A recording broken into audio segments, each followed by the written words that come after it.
Zara Adenuga froze on a busy Enugu street, her breath catching in her throat. Her hands trembled as she stared at the man stacking cardboard boxes outside a small packaging store. It couldn't be. Standing just meters away was the man she thought she'd lost forever. The man who had vanished without a trace 3 years ago. The man she had cried over, searched for, mourned for, until her heart broke into pieces so small she thought they could never be put back together. Ibuka. But how? Her mother had sent men, there had been threats, there had been a message, cold and final, telling her he was starting a new life with someone else. She had driven to his apartment and found it empty. Neighbors confirmed he was gone. Everything pointed to one truth. He had left her. But now, here he stood. Alive. Real. Breathing. Her driver's voice cut through her shock. "Ma, if we don't leave now, you'll miss your flight." Zara didn't even turn around. Her voice came out steady, controlled, final. "Cancel it. I'm not going anywhere. Imagine loving someone so deeply that your own family tried to destroy them. Imagine a mother so desperate to protect her daughter's status that she was willing to commit murder. Imagine a love so powerful that even death couldn't kill it. If you're loving this story already, hit that subscribe button and ring the notification bell. You won't want to miss what happens next. And don't forget to comment below what country you're watching from and your local time right now.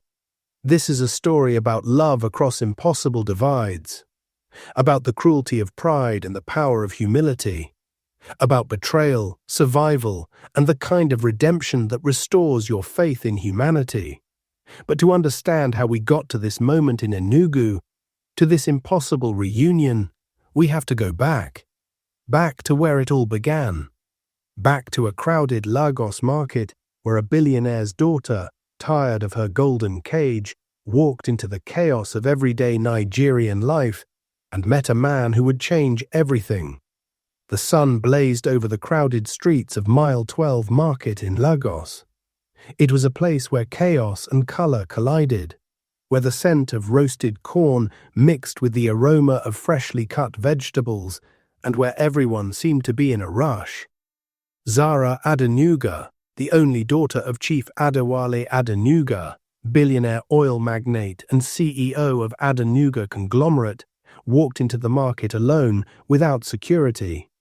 She was tired of the suffocating expectations of the elite class and the security detail that followed her everywhere like shadows. On this particular day, she had insisted that she wanted to drive out alone.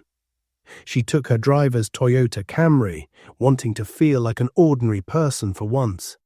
Dressed in a simple Ankara jumpsuit to blend with the crowd, Zara moved through the market, a wave of relief washing over her. With a camera slung over her shoulder, she moved through the buzzing market, taking pictures. She snapped a few shots. An elderly woman balancing a basket on her head, a boy chasing after a goat, a trader arguing passionately with a customer.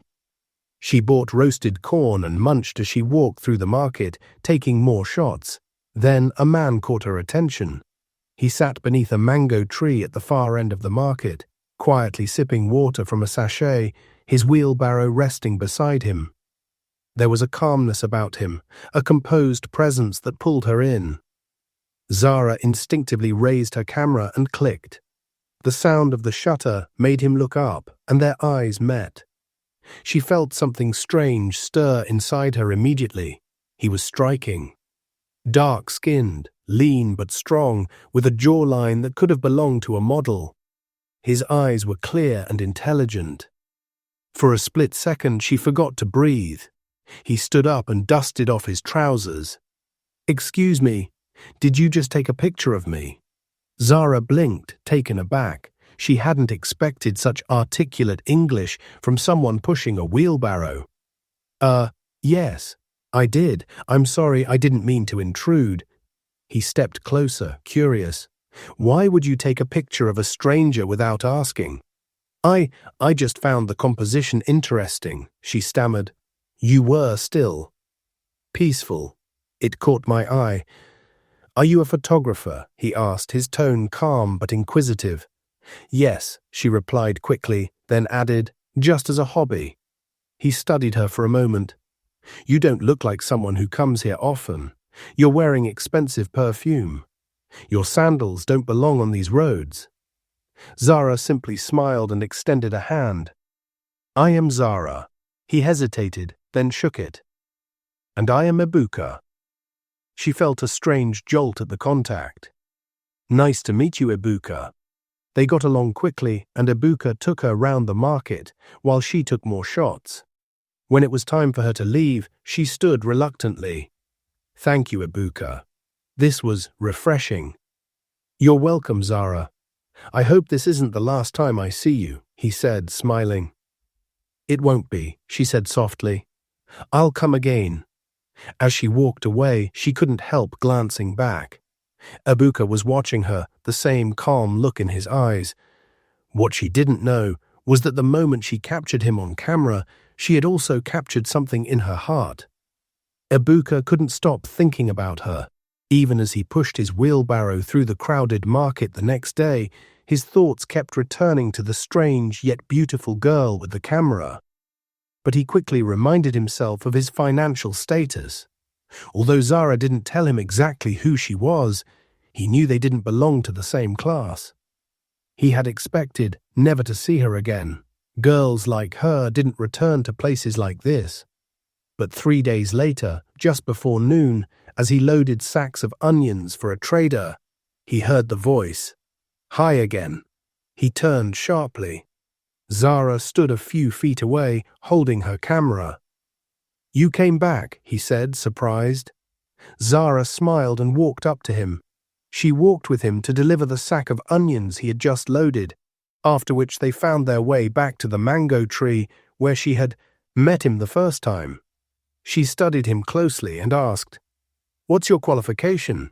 I mean, you speak so well. You don't sound like someone who should be here pushing a wheelbarrow." There was a long pause. "I'm a graduate," he said at last. "First class in economics. University of Nigeria, Nsukka." She blinked. "Wait, first class? Then why?" "Because certificates don't feed people in this country," he cut in, his voice calm but firm. "After NYSC, I applied for jobs for 2 years. Nothing came. My mother got sick. My younger brother needed school fees. I couldn't sit and watch them suffer." Zara fell silent. Her gaze dropped. "This," he said, gesturing at the wheelbarrow, "was the only job I could get without connection or waiting." Zara wanted to ask more. So many questions were rising, but he was already picking up his barrow. "I have to work," he said.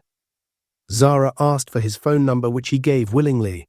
Then she asked him to prepare and send his CV to an email which she gave him. They parted ways, and Zara began to make plans on how to fix him somewhere in her father's company. She didn't return to the market for a long time, but she called him every single day.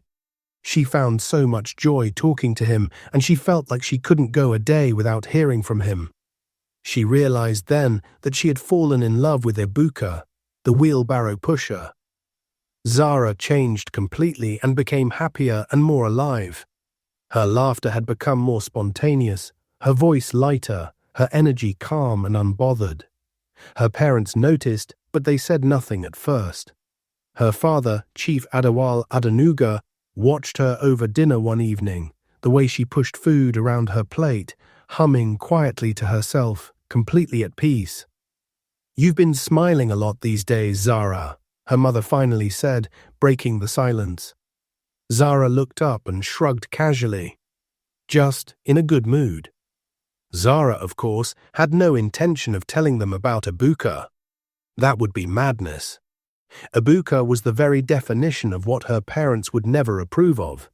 They wouldn't believe it if she told them that the man who had captured her attention wasn't a CEO or an Ivy League scholar, but a wheelbarrow pusher, one who spoke like a professor and carried his burdens with quiet strength. Are you still with me? This story gets even more intense. Drop A in the comments if you're feeling this. Noticing Zara's newfound happiness, her parents took it upon themselves to play matchmaker. hoping to spark a romantic connection for their daughter, who had shown little interest in relationships thus far. Zara returned home one Tuesday evening, tired after a long day managing operations at the Lekki branch of one of her father's companies. She entered the living room expecting peace and quiet, only to find her mother and father seated with a stranger. The young man stood the moment she entered. He was tall, clean-shaven, and strikingly handsome. "Zara," her mother said quickly, standing with excitement, "come and meet Darlington, Chief Ajayi's son." Zara blinked, then offered a polite nod as she extended her hand. "Nice to meet you," she said. "Pleasure is mine," Darlington replied smoothly. "Your parents have told me so much about you." Zara glanced at her parents, immediately understanding what this was. This wasn't just a friendly visit. This was a quiet introduction. Her mother's face was glowing with pride. Darlington recently completed his MBA in London. He's now managing part of his father's fintech business. Very focused young man. Zara smiled faintly and took a seat. Her mind was already drifting. She answered the few questions asked of her, nodded where appropriate, and gave short, controlled responses. After a few minutes, Darlington looked at her and said casually, "I'd really like us to go out sometime. Maybe dinner." Zara didn't hesitate. "I appreciate the gesture, but I'm not interested in anything serious at the moment," she said gently. The silence in the room was instant and deafening. Darlington cleared his throat, clearly surprised. "Oh well, that's fine. No pressure. We can just keep in touch." After Darlington left, her father quietly asked to see her in his study. When she entered the study, he looked at her and said, "I'm not angry, but I need to understand why you keep turning down good men." Zara hesitated before she responded. "I just don't want to be pushed into anything, not for image, not for status." Her father leaned back. "You have the freedom to choose, Zara. But understand that the Adenuga name carries weight. Legacy is not built on emotions. It's built on vision, on alignment, and on choosing wisely." Zara nodded, after which her father dismissed her. Later that night, in the quiet of her room, she called Ibuka and they spoke for a while, lifting her spirit once again. She went to bed, full of smiles. After their first meeting, Darlington kept calling and sending messages to Zara. She replied them initially. At first he called once a day, then twice. Then came the endless messages, some cheerful, some pleading. She began to ignore them. Darlington's persistence took a bolder turn when he showed up at the Adenuga residence one evening, unannounced. He had come bearing flowers and dressed in designer native wear, confident that he could charm his way into Zara's heart, but she barely acknowledged his presence. When she returned from work, she walked past him at the entrance with a brief nod and a simple hi. Her mother was embarrassed. She tried to cover the awkward silence with small talk, but even she couldn't deny the obvious. Zara was simply not interested. That weekend, Ibuka received an interview invitation to one of the Adenuga companies, a logistic company that coordinated small-scale deliveries across parts of Lagos. He called Zara to inform her, and she was happy. "Be at your best, and I wish you good luck," she told him simply. She still hadn't revealed her true identity at that time. Ibuka went for the job interview, and he was eventually employed to work as one of the auditors of the company. His joy knew no bounds, knowing he'd finally leave behind his grueling days of pushing barrows and lugging luggage in the market. He called his mother and only brother and shared the good news with them. He also shared the good news with Zara. With his future looking brighter, Ibuka resumed work, ready to take on new challenges. Within just 2 months of joining the team, Ibuka had won over the hearts of almost every staff member. His exceptional work ethic, punctuality, and dedication to his duties were truly impressive. But it was his infectious smile that really set him apart. With a monthly salary of 200,000 naira, Ibuka felt grateful and blessed, often expressing his heartfelt thanks to Zara for giving him a chance and transforming his life. He rented a one-bedroom apartment close to the office and moved in, leaving the former apartment he shared with 3 other wheelbarrow pushers. He kept in touch with Zara, keeping their relationship simply at the friendship level, although they didn't visit each other's houses. They were on call one day when she asked if he would like to have dinner with her. He agreed, so she sent him an address. It was a quiet, decent restaurant tucked away in Surulere, not fancy, not loud, but clean, calm and perfect for 2 people who were slowly discovering something beautiful. She drove to the restaurant in an old Toyota Camry, owned by her family driver, as Ibuka was still not aware of who she was. She dressed simply that night, black jeans, a loose white top, flat sandals. Ibuka was already seated when she walked in. He looked up the moment she stepped through the door, and the soft smile that crossed his face made her heart flutter. He had cleaned up well. His shirt was neatly pressed, his hair freshly cut. His entire presence quietly confident, but still humble.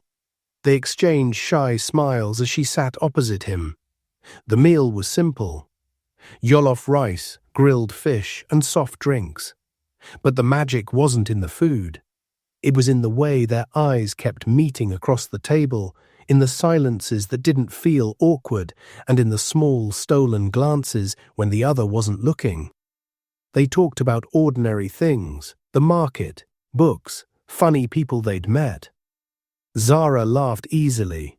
Ibuka watched her, his heart doing things he didn't quite understand. When they finished eating, she suggested they took a walk outside. The night air was cool, the streets less busy. They walked quietly at first, side by side, until Zara's hand brushed against his. She didn't pull away. Neither did he. Slowly, deliberately, she slipped her fingers into his, intertwining them. They walked like that for a few minutes, hand in hand, like 2 people who had finally found something precious in a world that rarely gave second chances. Then he stopped walking. She turned to look at him. "Zara," he said quietly, almost like he was afraid of his own words. "Are you sure about this?" She frowned slightly, her heart pounding. "About what?" "About me," he replied, meeting her eyes. "You know where I come from. You know the kind of life I live. I don't have much to offer. No money, no background, nothing fancy." Zara squeezed his hand gently. "You have something," she said softly.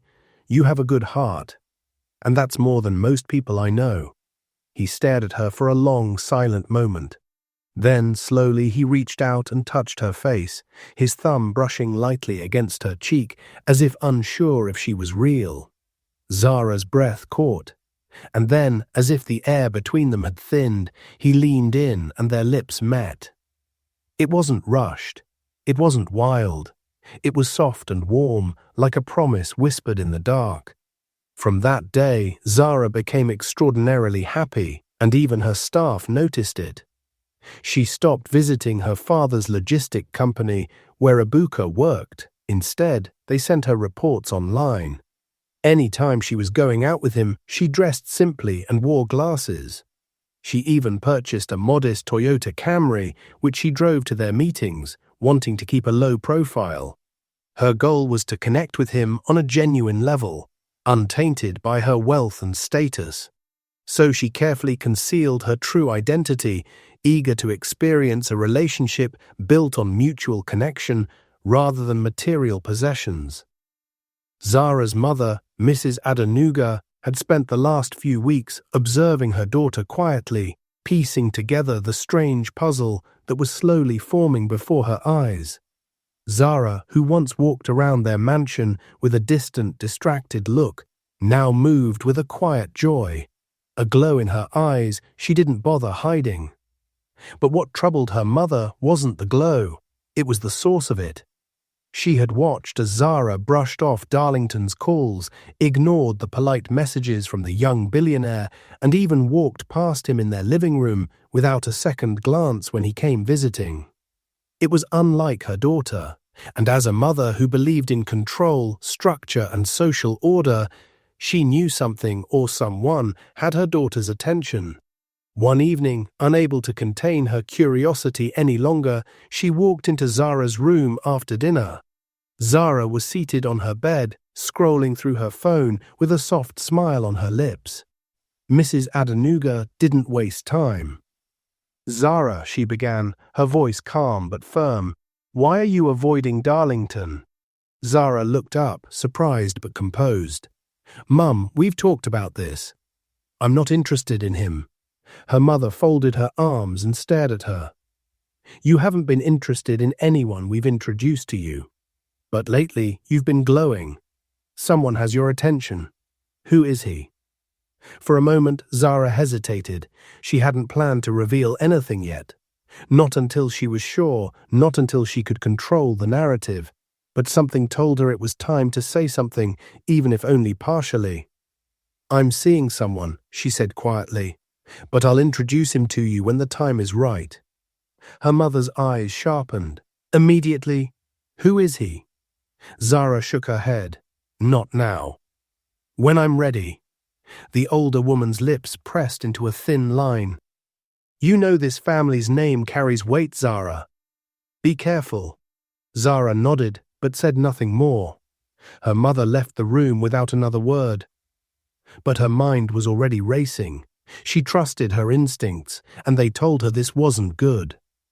Zara was hiding something, and she had to find out what it was before things spiraled out of control.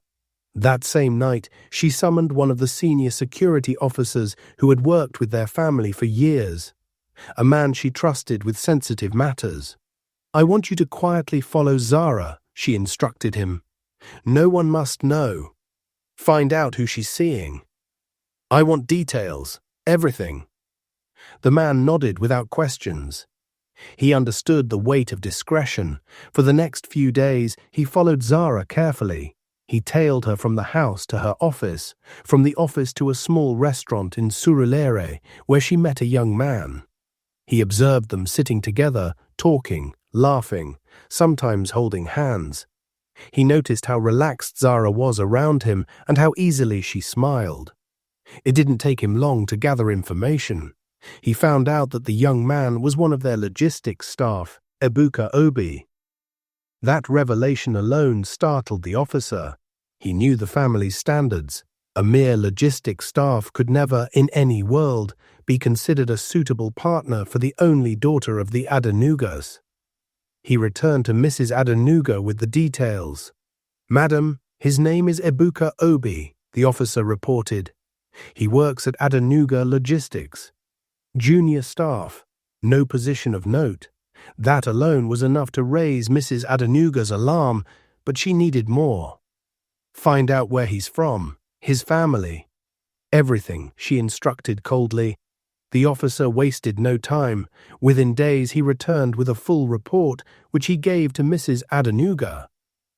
Ibuka Obi is from Enugu State, born and raised in a modest village community. His father died when he was still young, leaving his mother to raise him and his younger brother alone. She sold vegetables in the local market to survive. Despite the odds, Ibuka excelled academically, earning a first-class degree in economics from the University of Nigeria, Nsukka. But life after school had not been kind. No job offers, no financial help. Eventually, he had taken up casual labor, which led him to the wheelbarrow job, and later the logistics position at their company. Mrs. Adenuga read the report in silence, each line confirming her worst fears. This was not the kind of man she wanted anywhere near her daughter. He had no pedigree, no connections, no financial stability, nothing that aligned with the standards they had set for their family. Her irritation grew with every word on the page. She felt betrayed, not by Ibuka, whom she didn't know, but by Zara, for daring to entertain such an attachment, for allowing herself to be swayed by what, in her eyes, was nothing more than a distraction from what her life was supposed to be. Her daughter was treading dangerous ground, and she wouldn't stand by and watch it happen, she thought to herself. As she folded the report and tucked it away, she began to devise her next move. Ibuka Obi had to leave her daughter's life, and this time she wouldn't rely on words or warnings. She would act. I'm getting emotional over here. Smash that like button and comment your vibe right now. Happy, curious, or emotional, drop the emoji that fits you best, because this story is about to take a crazy turn. One Monday morning, about 8 months after Ibuka started working, he arrived at work to find an envelope waiting for him on his desk. It was a letter of termination, cold, official, and without warning. The reason cited was gross misconduct and breach of trust, a claim he knew was completely false.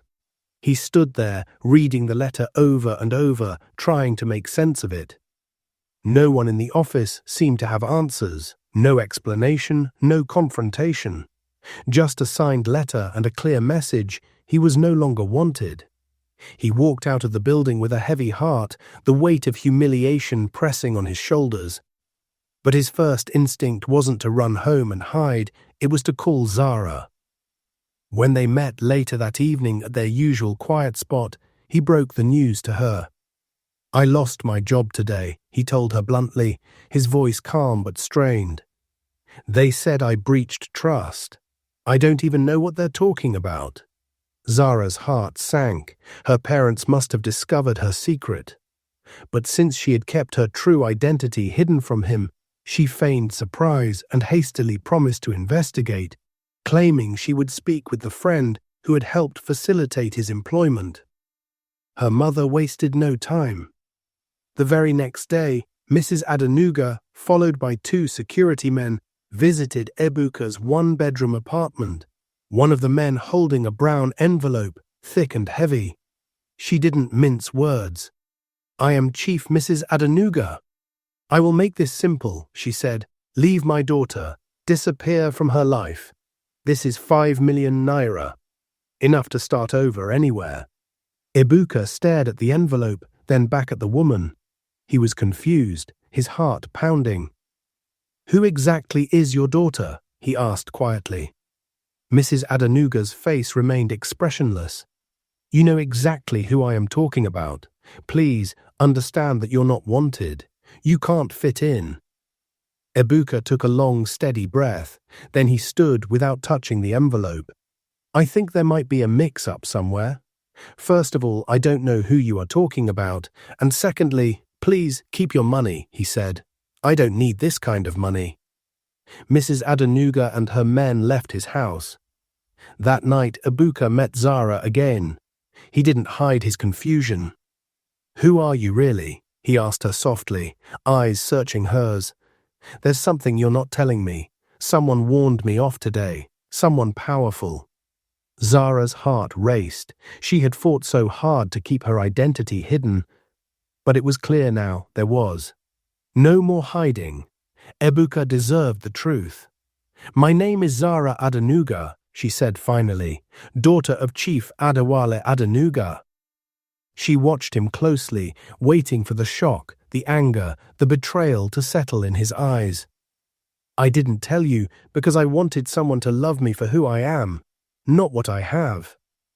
Ibuka's expression shifted in disbelief, hurt, and something heavier, something he couldn't voice. So, all this while, he murmured. Zara reached for his hand. Please don't let this change anything. He pulled his hand away gently but firmly. I can't do this, he said, his voice low but resolute. Your family will never accept me. They've already started making sure I disappear from your life. I don't care what they think, Zara protested, but he shook his head. I do, he said, because I don't want to be the reason you fight your family. I don't want to bring trouble to your door. I am sorry. And with that, he walked away, leaving her standing there, her heart shattering in her chest. The days that followed were hard on Zara. She barely smiled.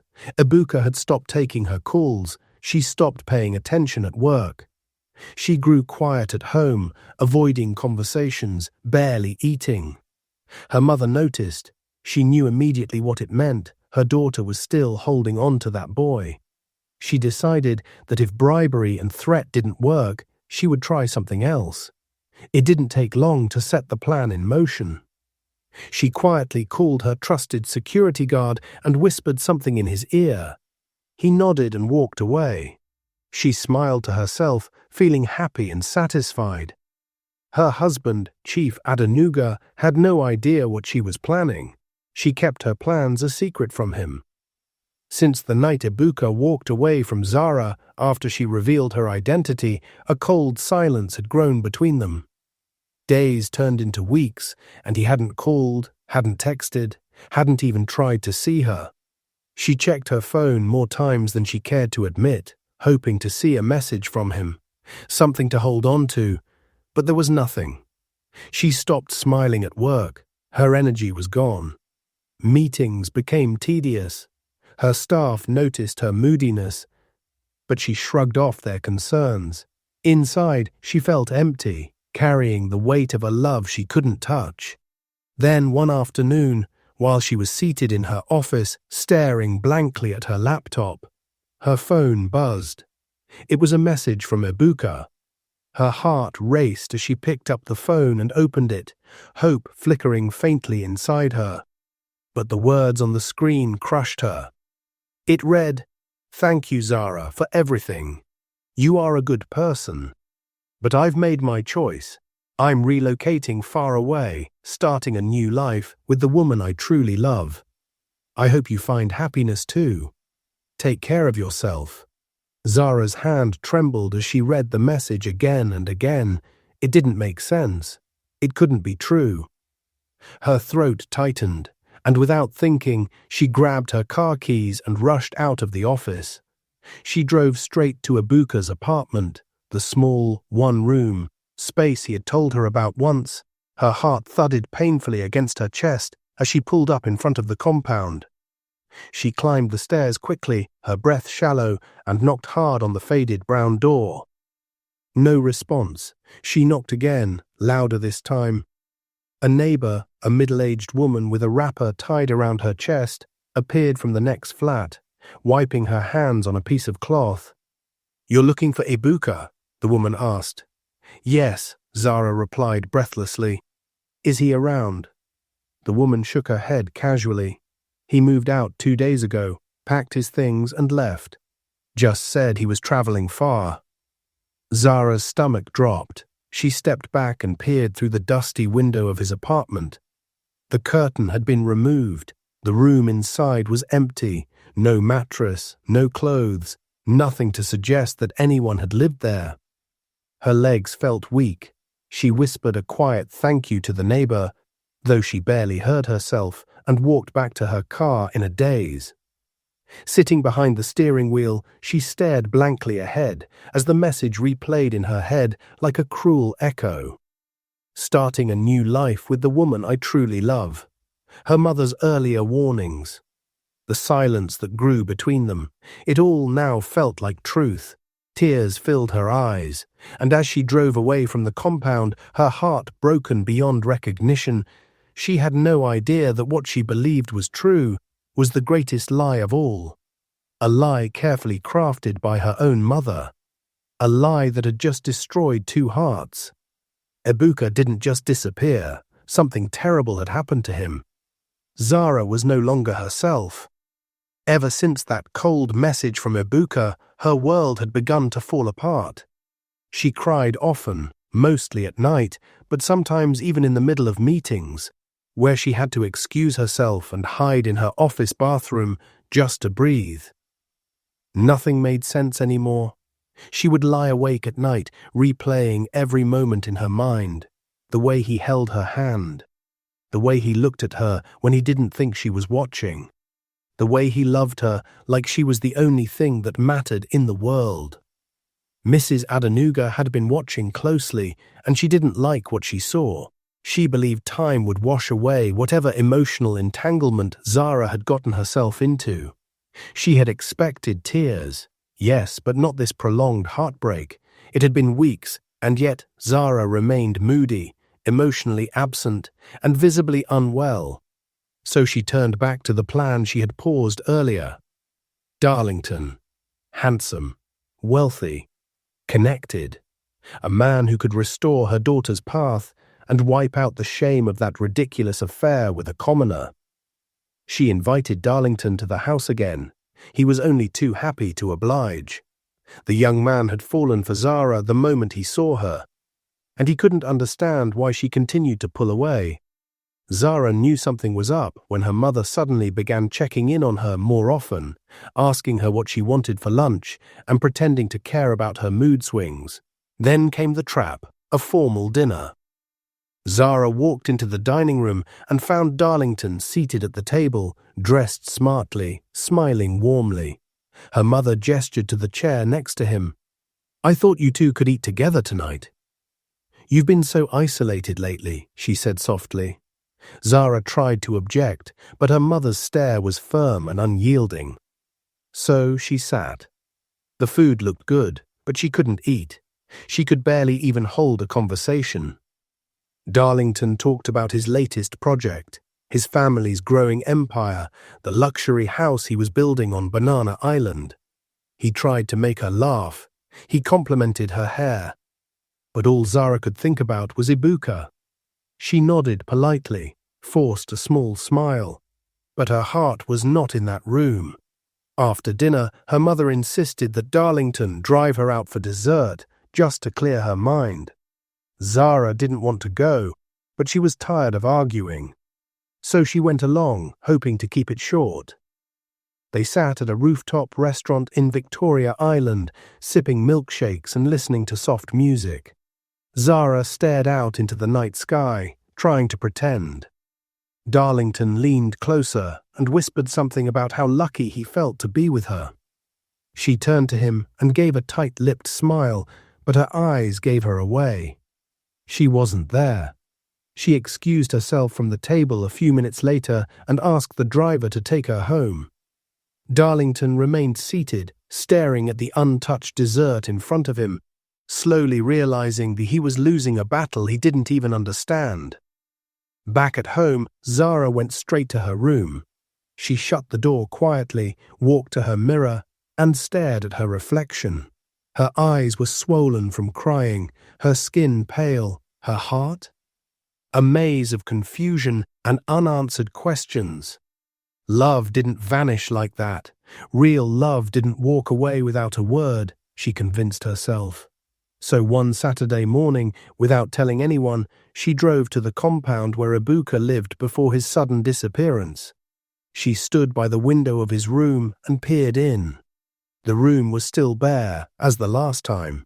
As she stood there, the same middle-aged woman from her previous visit stepped out of her room, wiping her hands on a cloth. "You again?" the woman asked with a faint smile, still looking for that young man. Zara nodded, heart heavy. "Yes.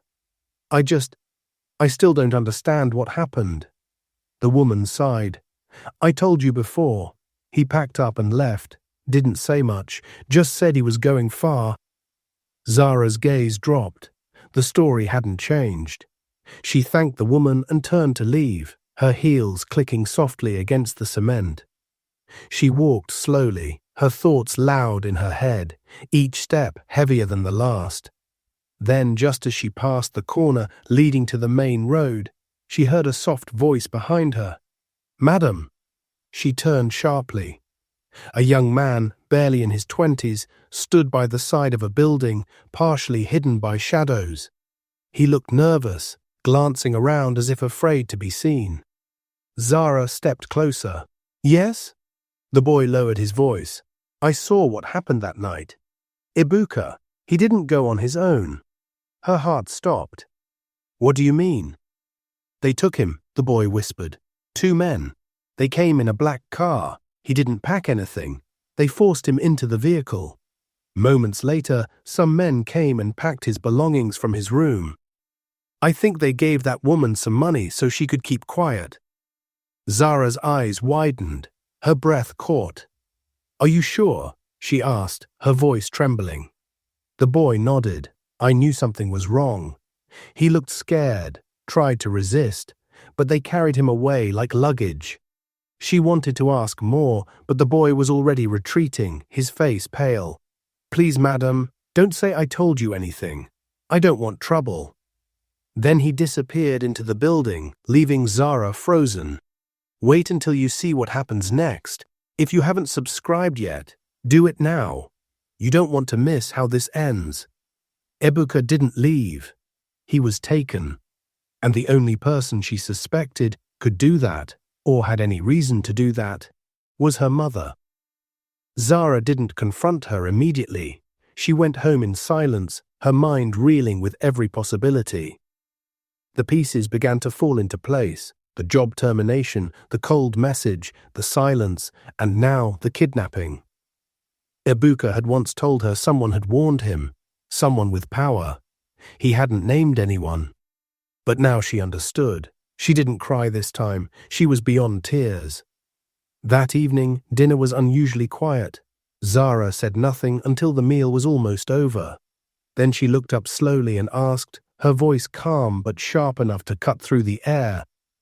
Mummy, are you sure you had nothing to do with Ibuka's disappearance? The question fell like a thunderclap. Her fork clinked against her plate. Her mother looked up slowly, her expression unreadable. For a moment she didn't speak. Then, with a flick of her hand, she dabbed her lips with a napkin and answered. Who is Ibuka, and why would I be involved in something so ridiculous? Zara didn't blink. Her father, who had been mid-sentence, paused and looked between them. Who is Ibuka? He asked slowly. Zara turned to him, her face pale. He's the only man I have ever loved in my entire life. He suddenly disappeared. And I believe someone close to me knows what happened. Her mother scoffed softly. First of all, I do not know who you are talking about. Secondly, if he suddenly disappeared, he probably never loved you and left on his own. You're too emotional to see things clearly. Her father narrowed his eyes and turned towards his wife. Do you know anything, Adesua? Mrs. Adenuga didn't flinch. I already told her, no, I know nothing. Zara's father didn't press further, but he studied his wife closely for the rest of the evening. Zara walked away from the dinner table that night with more than just questions. She walked away with a wounded heart that refused to heal. She had hoped, prayed even, that her mother would come clean, that she would say something, anything that would lead her to Ibuka. But the cold denial, the calculated composure, it crushed her. From that night on, Zara was never the same. Her smiles grew rare, her laughter disappeared completely. She would sit alone by her window for hours, staring out into nothing, hoping for everything.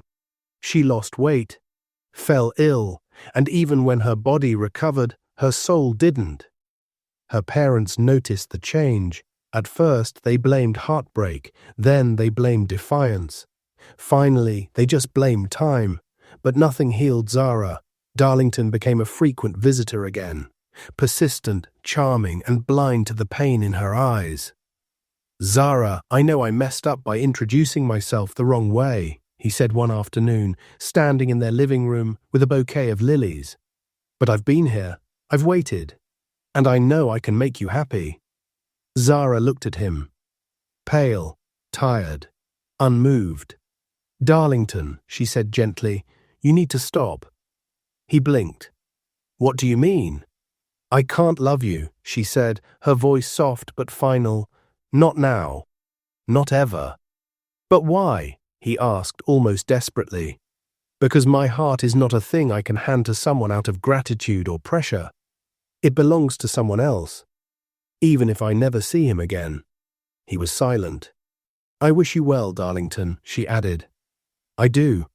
But please don't come here again. Don't make this harder than it already is. Darlington dropped his gaze, then nodded. Okay, I understand. He turned and left quietly, and true to his word, he never returned. Her father noticed how she slipped further into herself with every passing day.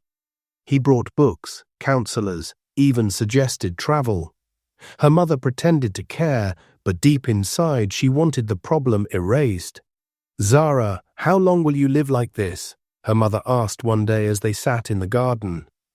"The boy is gone. It's been over a year. You're young, beautiful, and rich. You can have anyone." Zara didn't look up. "I don't want anyone else." Her mother's lips tightened. "Are you telling me you'll waste your youth over a poor logistics worker?" Zara finally looked at her. "Yes. If that's what it takes to find peace, I need to know what happened to him. Until I do, I can't move on." Time moved. 1 year, 2, 3 whole years. And then something unexpected happened. One early Thursday morning, she flew out to attend a high-profile business roundtable in the bustling city of Enugu. One of her father's newly acquired firms was launching a logistics partnership, and she was the one to represent the Adenuga Group. She stayed at a prestigious hotel downtown. The meeting went well. Contracts were signed and strategies were outlined. She stood in photographs beside top executives, her face perfectly poised, her handshake strong. That evening, as she changed into something more casual, she asked the hotel concierge to get her a private driver. "I just want to see the town," she had said. Dressed in a simple gown and light makeup, she got into the back seat of the Camry and let the wind and the unfamiliar roads distract her from the ache that still lingered. They drove past markets, warehouses, winding streets, and local restaurants. The driver talked about the city. Zara only half listened, her gaze wandering. Then suddenly, her heart skipped. "Wait," she said sharply, leaning forward. "Stop the car." The driver hit the brakes in surprise. "I thought I saw someone," she murmured, eyes scanning the sidewalk, her heart racing wildly. She opened the door and stepped out. Her eyes darted through the street, but he was gone. She searched left, right, nothing, just the moving crowd. Zara sighed deeply and returned to the car. She could swear that she had seen Ibuka. Maybe it wasn't him. Maybe she was just tired, she finally told herself. The next day, her flight was scheduled for noon. She checked out, placed her suitcase in the trunk, and sat quietly in the car as they made their way toward the airport. The city flew past her window in flashes of motion and color, until a particular shop made her turn her head sharply. She froze. Just outside a medium-sized store on a busy street, a man stood adjusting some cardboard boxes and large rolls of branded packaging materials. Her heart began to pound. "Stop!" she screamed suddenly. "Stop the car!" The driver hit the brakes hard. Without a word, Zara pushed open the door and stepped out. Her heels clicked on the pavement as she approached slowly, eyes locked on the man. She walked closer, each step as heavy as memory. The man turned slightly. It was him. "Ibuka?" she whispered. The man turned fully now, blinking in shock. The packaging tape in his hands fell to the ground. "Zara," he stammered, as if her name was a ghost. They stood in silence for what felt like hours, locked in the moment, the world around them fading into irrelevance. Zara's chest rose and fell rapidly. Her throat tightened. She didn't know if she wanted to scream, cry, or run into his arms. Her voice trembled with unspoken questions, and Ibuka's eyes darted away briefly, as if shielding himself from the flood of memories. Then finally he spoke. Softly. "How have you been, Zara?" His voice was almost a whisper, soaked in hesitation. Her eyes welled with tears at the sound of his voice, the same voice that had once whispered comfort to her under the stars. I don't know," she replied honestly, blinking fast. "I don't even know how to answer that." Ibuka looked away, as if he couldn't bear to hold her gaze too long. Without saying more, he bent to pick up the scattered packaging tape, sealed the last box on the wooden pallet, and dragged it into the back of the store with mechanical precision. Zara just stood there, frozen. After a while, her hired driver stepped out of the car and gently approached her. "Ma'am," he said respectfully, "if we don't leave now, you might miss your flight." Zara didn't even turn to him. "Cancel it," she said calmly but firmly. "I'm not going anywhere." But the driver began, stunned. "I said cancel it," she repeated. "I'm not ready to leave this city." Ibuka paused mid-action, glancing at her again. Their eyes met. This time he didn't look away. Zara took a deep breath, walked back to the car, and opened the trunk herself. She pulled out her suitcase. Before she could lift it, Ibuka was already there. Without saying a word, he took it from her and walked towards his Hilux truck, parked across the road. It was an old model but sturdy, its back filled with rolls of packaging films, boxes and tape. A hard-working man's truck. He cleared a small space and gently placed her bag in the back seat. They got in, Zara in the passenger seat, Ibuka behind the wheel. The engine started and the truck rumbled forward into the heart of the town. She didn't ask where they were going. She didn't care. Soon they arrived at a modest but decent hotel. She checked in quietly and he waited patiently. After she was through, they both walked up to her room. The hotel room was simple and cozy. Zara motioned for him to sit. He sat. Then she turned to him, her voice stern but not angry. "Ibuka," she said, her eyes boring into his. "No more silence. I need answers." He sighed, looking down at his hands. She pressed further. "You vanished. No word. No explanation. And now I find you in another city, selling packaging materials and living your life like I never existed." Ibuka's jaw tightened. He swallowed, then cleared his throat and began to speak. "It's time you knew the truth," he said quietly. Ibuka's hands trembled as he spoke, the weight of his pain surfacing like a wound torn open again. "I didn't just disappear. You know I never would have left you just like that. I was forcefully taken away. That night, the night I disappeared, I had just returned from the supermarket, bought a few things for the house.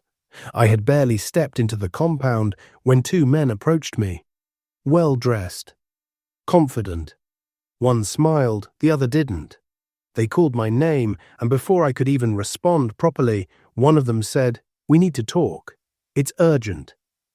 I asked who they were, and just then the second man stepped forward and pointed a small pistol at me. They didn't shoot or hurt me. They only asked for my phone. I hesitated. The man with the gun stepped closer and whispered into my ear, "Don't make this harder than it already is. Hand it over and walk quietly, or we'll spill your blood right here." I gave them the phone. One of them removed the SIM card and put it in his wallet. Then he crushed my phone under his shoe and tossed the broken pieces into the nearby gutter. They led me to a black SUV parked on the next street. No number plate, tinted glasses. I was shoved in between them. No one on the street suspected anything. It looked like I was their friend. They drove for over 5 hours. I didn't know where we were going. Every time I asked a question, I got silence. Then one of them finally spoke. "You should have stayed away from her. You had no business going close." I asked who they were talking about, but they ignored me. That was when it hit me. It had to be about you, Zara. They drove me into the thickest part of a forest I'd ever seen. Pitch dark, no buildings, no people. Just the chirping of crickets and the sound of snapping twigs underfoot. They dragged me out of the vehicle. My legs were weak, and I asked again, begged even, what I had done. That's when one of them said it. "We were asked to end you here," the man said, "right here in the forest, and believe me, we've done it before." But then the second man, the one who had been silent all through, sighed and turned to the first. "Let's not waste blood tonight," he said. "The boy's harmless. Let's just make sure he disappears." They pushed me to the base of a tree. Huge and wide, one of them pulled out a thick rope from the back of the SUV. They looped the rope around the tree and left me there, bound like an animal. Before they left, one of them bent close to my face and whispered something I'll never forget. "If you ever make it out alive, disappear. Leave Lagos. Leave the girl. Or next time, we won't tie you, we'll bury you." And then they left. It was cold. I couldn't sleep. I cried all through the night, shouting for help, but none came. Only the birds answered. All I did was fall in love. Was that a crime? I thought to myself. I don't know how many hours passed, but sometime around midday the next day, a hunter, an old man, found me. He thought I was dead until I opened my eyes. He untied me, took me to his hut, gave me food and water. When I asked him where I was, he said Osun State. I was shocked that anyone could go to that extent, driving me all the way from Lagos to a forest in Osun State. At night, asking that I be terminated just because I fell in love with the daughter of a billionaire. I narrated my ordeal to the hunter, whom I later knew as Pa Odegbami. He gave me his candid advice: "You can't fight them. They are rich and powerful. Just stay away and stay alive for your mother and your brother."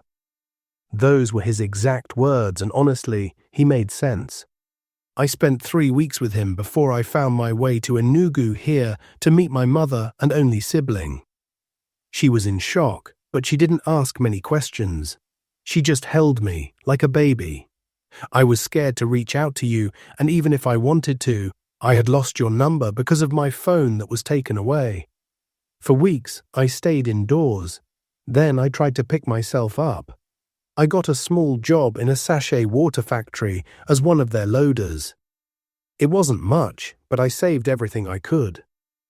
Then one day, fate smiled on me in the most unexpected way. It was raining heavily that afternoon. I had just closed from the factory and was trekking home because I couldn't afford a bike. On the roadside, I saw a Lexus SUV stuck in a ditch. The tires were spinning, mud flying everywhere. The driver, a young man in suit, looked helpless. It was clear he had no clue what to do. People were passing by, avoiding the rain. I don't know what pushed me, but I ran to help. I told him to stop revving the engine. Then I got dirty, really dirty. I gathered gravel, packed wood under the tires with my bare hands, and pushed as he steered. After several tries, the car moved. My clothes were soaked. My palms were bruised. I was drenched from head to toe. Then the back door opened and a man stepped out from the back seat, an older man in a well-tailored agbada. I didn't even know someone was in the car all along. He had been watching quietly. Turns out he owned the car. He said nothing at first, just looked at me. Then he asked, "What's your name, young man?" I told him. "What do you do?" he further asked. I told him I was working in a factory but had logistics experience. He pulled out his wallet, handed me his card, and said, "Come see me on Monday." That man was Chief OK Mba, a multi-millionaire industrialist who owned a chain of packaging and printing companies across the southeast. I went. He asked me to write a proposal for what I would do if I had 5 million naira. I thought it was a joke, but I wrote it. 3 days later, he gave me the money, as a grant, not a loan. Said he saw something in me. That money started Easy Wraps and Supplies, my packaging company. I had learnt about packaging materials during my internship days at school. I began small, supplying branded packaging to food vendors and pharmacies. I now have a handful of staff. We supply packaging materials to businesses and restaurants. I'm not rich, but I'm standing on my own 2 feet. Ibuka finally concluded. The room was quiet for a moment. Then Zara spoke. Her voice was soft yet trembling. "Ibuka, do you still love me?" Ibuka's eyes met hers. The silence between them was heavy. "Zara, I never stopped loving you, he said, barely above a whisper. I've tried to move on. I couldn't. I haven't even been able to look at another woman without seeing your face. And that's why I named my company EZ Wraps and Supplies. E is for Ibuka and Z for you, Zara. That gave me a kind of inner peace. Tears welled up in her eyes. I haven't moved on either, she replied. No matter how hard I tried, you were always there. In my heart, in my thoughts. Ibuka looked away for a moment, his jaw tightening. But you and I, we live in two different worlds now, he said. You're the only daughter of Chief Adenuga. I run a small packaging company and live in a rented flat. What do I have to offer you? People will laugh. Your family. That's enough, Zara cut in, swallowing hard. Just give me your number. He hesitated, then brought out a card from his wallet and handed it to her. Zara stood up and brushed her gown. I'm leaving town tomorrow, she said calmly. Goodbye, Ibuka. Ibuka watched her turn her back against him. He got up quietly and walked out of the room. Very early the next day, Zara boarded a flight back to Lagos. When she got home, she locked herself up in her room till it was dinner time. She stepped out and sat quietly at the dinner table with her parents. The air was stiff, and the clinking of cutlery echoed through the dining room. Her mother, elegantly dressed as always, sipped her wine without a word. Then Zara dropped her spoon and looked up slowly. I saw Ibuka. The word pierced the silence. Mrs. Adenuga's hand froze in mid-air. He's alive. And well, Mother. Her mother's grip tightened around her glass. You're still on that boy, she scoffed without looking up. Zara, I thought we were past this nonsense. Chief Adenuga looked up sharply. What's going on? Zara didn't take her eyes off her mother. I thought you said you didn't know him. I saw him, alive, breathing. Mum, you sent men to kill him, her father gasped. What? Adesuwa. Mrs. Adenuga rolled her eyes, finally meeting her daughter's stare. I told them to end it, to stop this madness. They said it was handled. Why are you making noise? He should be gone by now. Zara stood, voice trembling. Well, news flash, Mum. He is alive. You tried to take his life because you thought he was beneath me. Because you didn't want your precious heiress in love with a poor man. Her mother shrugged, and I was right. Look at you now, still obsessed with him. You don't see how pathetic that is. Chief Adenuga slammed the table, standing up in fury. Are you out of your mind? Adesuwa, you arranged for someone to be killed. Do you hear yourself? You could have gone to jail. Oh, please don't dramatize it, she hissed. I did what you didn't have the guts to do. Don't you dare, he shouted.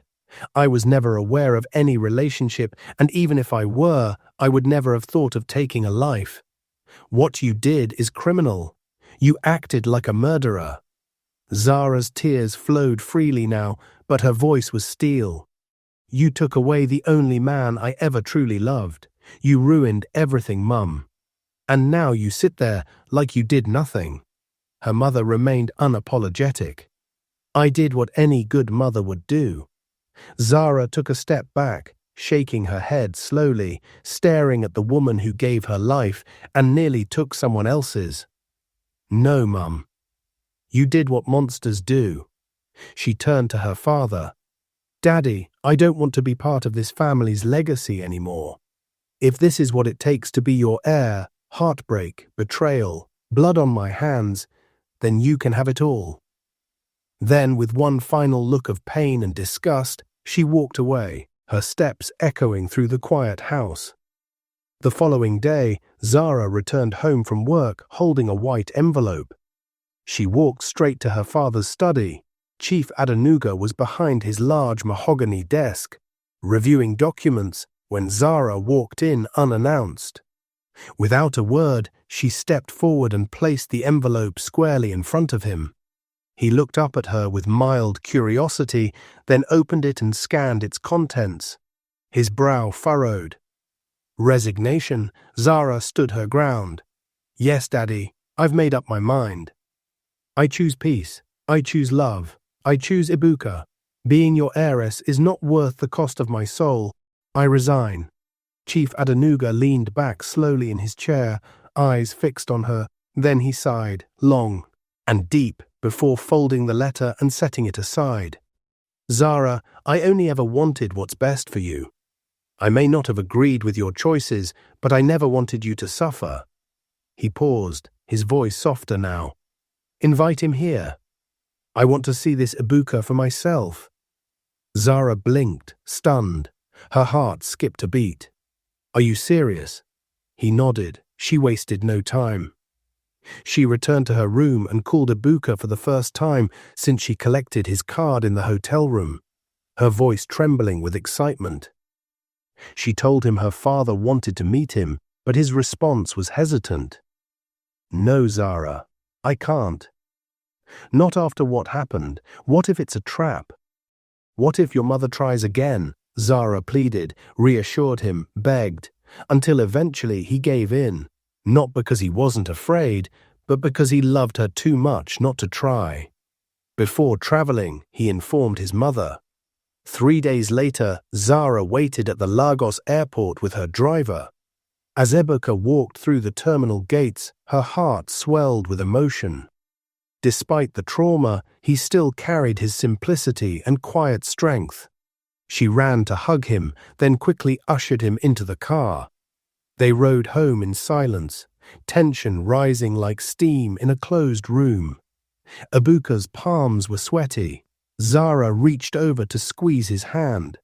It's going to be okay, she whispered. When they arrived at the house, the driver opened the car door and Ibuka stepped out. They walked through the grand doors of the Adenuga estate, hand in hand. Chief Adenuga was seated in the living room, waiting. The moment his eyes landed on the young man standing beside his daughter, something changed in his expression. His eyes widened in shock, recognition flooding his face like a wave. He stood up slowly, staring deeply at Ibuka as if trying to confirm what he was seeing. I remember you from years ago. Enugu. About 6 years ago, I was stranded by the road after a conference. My car broke down. My driver couldn't get help in time. A young man, that looks just like you, pulled over in an old Toyota and offered me a ride to my hotel. I left my bag in his car, a bag containing a huge amount of money, my passport, and confidential documents. Ibuka's eyes widened in sudden realization. He gasped. Oh my God, that was you, he said, stunned. I remember, yes, sir.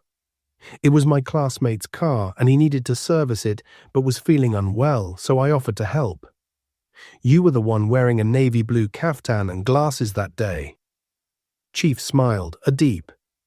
And you returned my bag intact, drove all the way back to the hotel just to hand it over. I tried to reward you, but you didn't even accept it. Ibuka nodded. Yes, sir. My mother raised me to believe that honesty is not a favor. It's a duty. A profound silence fell upon the room. Chief Adenuga's eyes grew misty. I have never forgotten that moment, he said, turning to Zara. And I had no idea that the man you've been crying over is the same one who showed me that good men still exist in this country. Mrs. Adenuga, who had just walked into the room, paused mid-step. Her face went pale as she saw the expression on her husband's face. You know him? She asked quietly. Chief turned slowly toward her.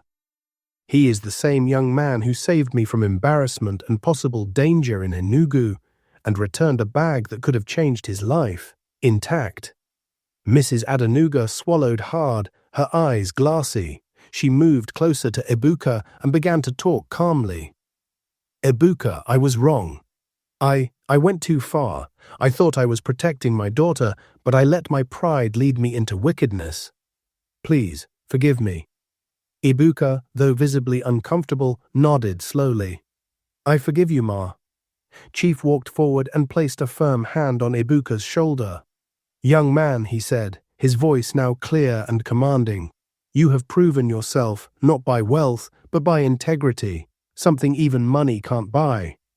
If my daughter says she still loves you and you still love her, then you have my blessing."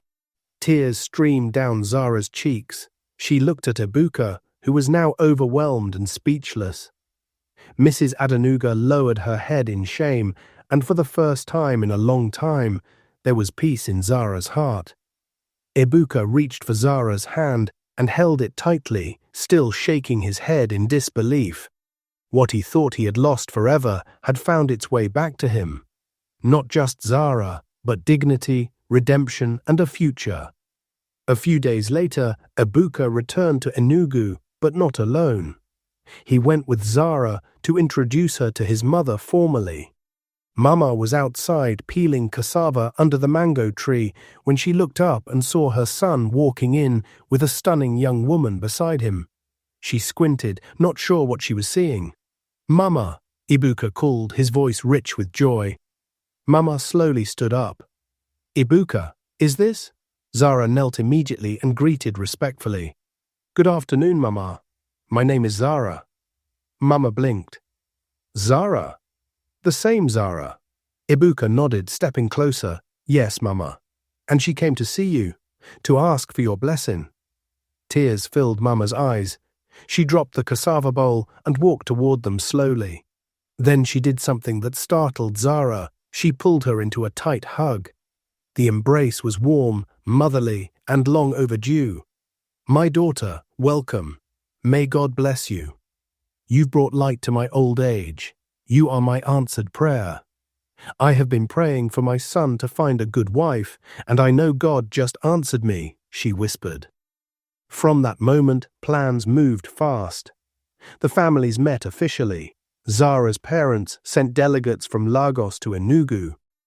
Despite Mrs. Adenuga's shame, she honored her daughter's wishes and participated fully in the preparations. Chief Adenuga spared no expense. From Asuibi to venue selection, vendors to decorators, it was clear. This was no ordinary wedding. But it wasn't the glamour that made the day special. It was the story behind it all. The triumph of love, the endurance of truth, the return of peace. On the wedding day, Ibuka looked regal in his wine-colored suit. Zara glowed beside him in her shimmering white flowing wedding gown, looking like a princess. After the wedding, Chief Adenuga called Zara and told her she could move to Enugu to head their logistic company in the east. That way, you'll stay close to your husband and still build your own legacy. You've proven that love doesn't mean weakness. And Ibuka has earned not just your heart, but my respect, he told her simply. Zara thanked him with teary eyes. Life had come full circle. Weeks later, the newlyweds settled into their modest but beautiful new home in Enugu.